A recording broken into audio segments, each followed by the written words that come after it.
vocês? Bem, hoje nós vamos começar o módulo 11, hein? E nós vamos falar sobre verbo, tá bom? Bem, até então nós falamos sobre tudo que acompanha e cada classe gramatical que acompanha o substantivo e sobre o próprio substantivo, certo?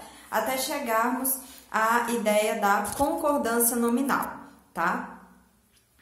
Agora nós vamos falar sobre verbo e por aí em diante, né? Vamos também falar sobre concordância verbal posteriormente, mas enfim. Primeiro nós precisamos saber o que é verbo.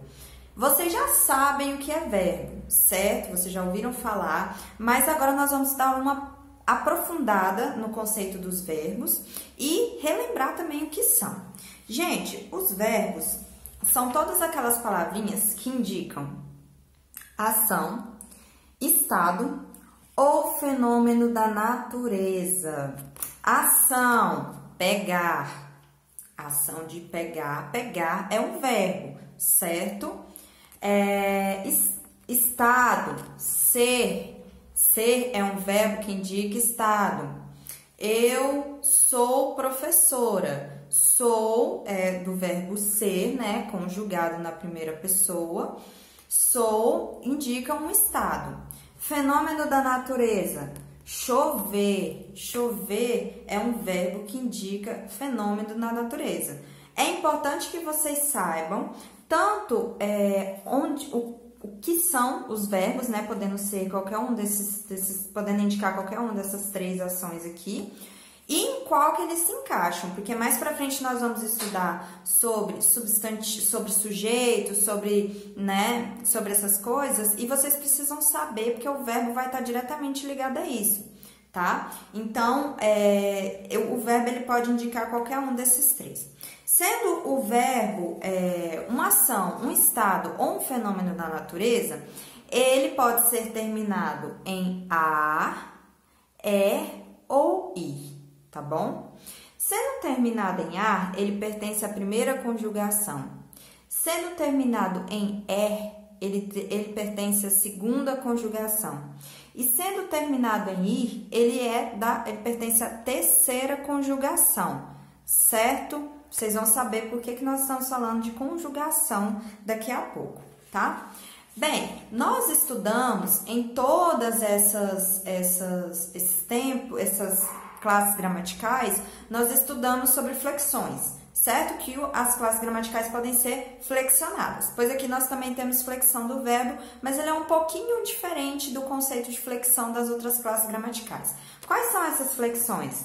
Flexão de pessoa, flexão de modo e de tempo. E aqui no tempo entra a questão de número também, singular, plural. Bem, de pessoa, quando eu falo flexão de pessoa, é porque existem três pessoas do discurso. Eu, tu, ele, sendo primeira, segunda e terceira pessoa, certo? Essas pessoas podem ser pluralizadas, elas podem estar no plural. Aí fica nós, vós, eles ou elas, certo? Então, é primeira, segunda e terceira pessoa do singular, sendo eu, tu, ele, e primeira, segunda e terceira pessoa do plural, sendo nós, vós, eles ou elas. Tá? Então, eu posso flexionar. E o verbo, ele sempre vai acompanhar essas pessoas do discurso.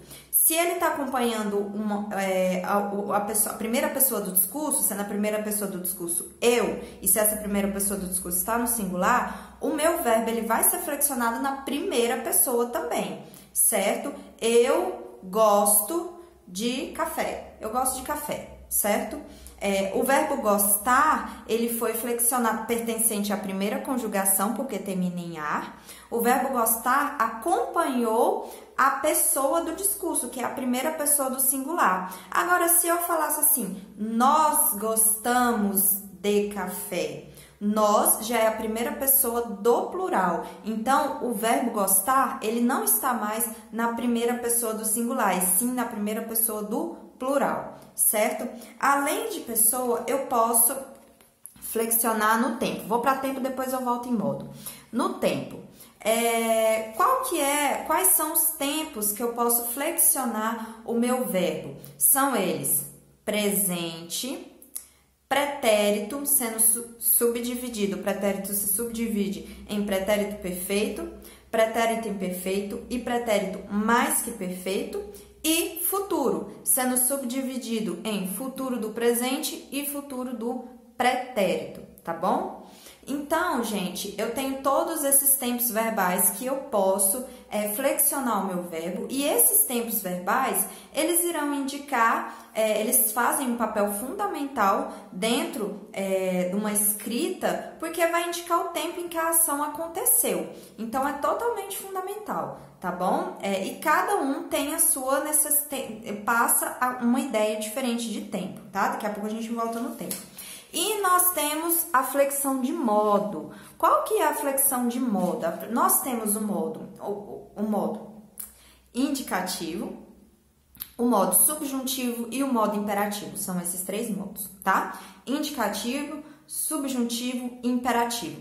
Esses três modos, eles indicam o quê? Se eu estou trazendo uma certeza, uma afirmação, ou seja, o indicativo, o modo indicativo, ele traz uma certeza, uma afirmação. Eu gosto de café, eu estou afirmando. Dentro desse modo do indicativo, eu consigo flexionar o meu verbo em todos os tempos que eu citei aqui. Presente do indicativo, pretérito perfeito do indicativo, pretérito imperfeito do indicativo, tá? Então, todos esses tempos, eles irão trazer uma certeza, certo? Agora, o subjuntivo, ele já traz uma hipótese, um tom meio que de dúvida. Por exemplo, se eu gostasse de café, ou seja, esse se eu gostasse já traz uma ação hipotética, não é uma afirmativa. Percebem a diferença entre eu gosto de café e se eu gostasse de café? Se eu gostasse, o gostasse, e lembrando que o subjuntivo sempre tem que vir com um termozinho atrás, seja ele o ser ou o que, para quê? Para trazer uma maior, para trazer essa afirmação maior da dúvida, uma afirmação maior da dúvida. Vou usar outro termo aqui para não ficar muito confuso, para fixar mais essa dúvida, tá? Por exemplo, se eu não usasse o ser antes, se eu gostasse, ele não ficaria completo. Então, eu preciso o subjuntivo sempre vem com esses termos antes. O subjuntivo, então, traz uma hipótese, um tom meio que de dúvida. Já o imperativo traz uma ordem. Por exemplo, faça a tarefa de casa. Faça está no imperativo, porque é do verbo fazer, certo? Pertencente ele, então, à segunda conjugação, porque ele termina em e e r, tá bom? Então, fazer, se eu falo assim, faça, eu estou dando uma ordem para que essa ação seja cumprida, tá bom? Então, são essas três ideias de modo, tá? Do indicativo, que traz uma certeza, do subjuntivo, que traz uma hipótese, e do imperativo, que traz uma ordem. Todos esses modos eu posso flexionar tempos, tá? Por exemplo, pretérito perfeito do subjuntivo e assim por diante, tá? Nos três modos verbais, tá? Vocês têm tudo isso na apostila de vocês, tá, gente? Esse modo, ele começa na página... Só um minutinho. Na página 52, mas ele começa mesmo a falar de cada questãozinha dessa que eu tô tratando com vocês, lá na página 56, tá bom? E para terminar aqui, para essa abordagem com vocês sobre verbo, o que eu tenho que analisar? Bem, eu tenho os verbos regulares e os verbos irregulares. Vou tratar aqui de uma forma bem ampla para vocês o que é verbos regulares e verbos irregulares, que é o que a apostila de vocês traz.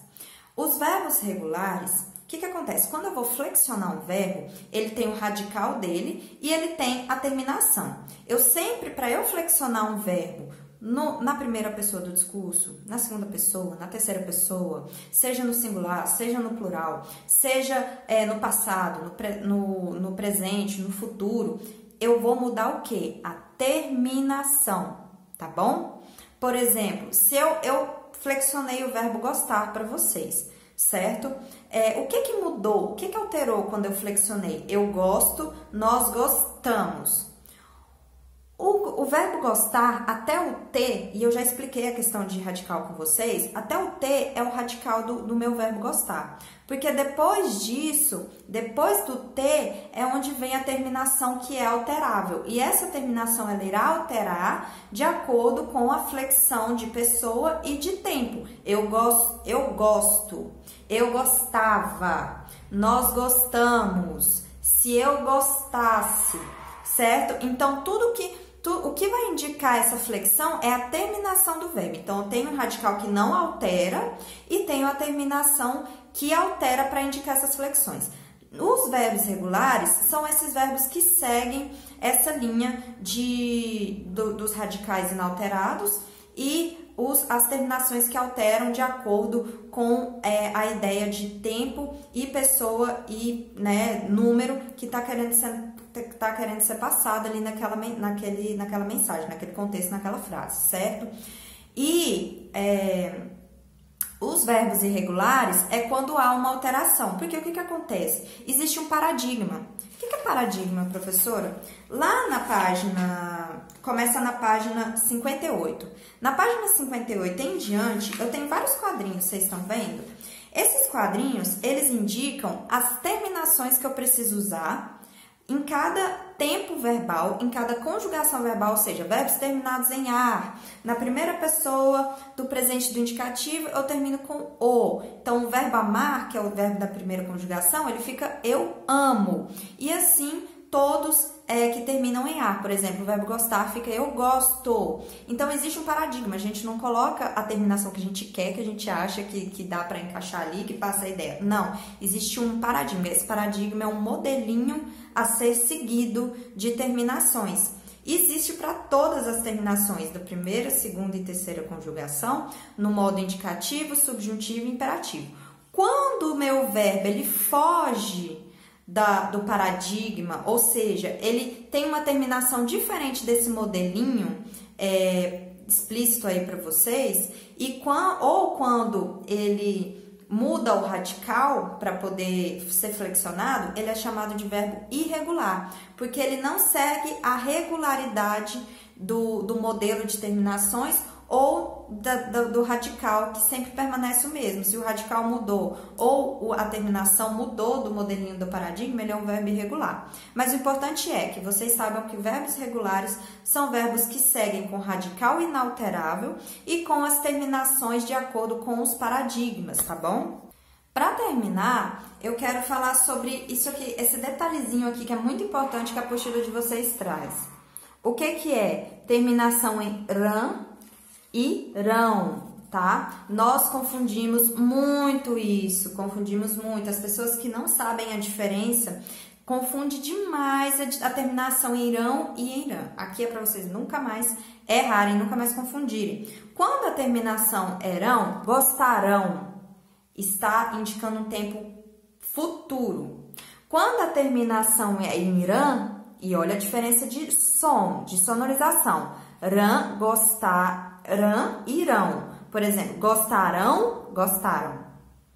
Certo? Aqui eu tenho um som diferente, que é o som que o meu acento traz. Gostarão, gostaram. Isso aqui indica passado, gente. As meninas gostaram da aula. As meninas gostarão da aula que eu vou dar na quarta-feira, certo? Aqui eu estou trazendo um tempo futuro e aqui eu estou trazendo um tempo passado. Então, nunca utilizem o aotil quando vocês querem indicar uma ação passada, certo? Ação passada, terminação em AM. Ação futura, terminação em aotil. Beleza? Gente, anotem as dúvidas de vocês e vamos tirar todas as dúvidas nos plantões de dúvidas, tá bom? Lembrando que o plantão de dúvidas, gente, não é optativo, hein? Apareçam no plantão, porque lá nós também realizamos atividades e fazemos a correção das tarefas de casa, que é muito importante para vocês, tá? Um beijo e até a próxima aula.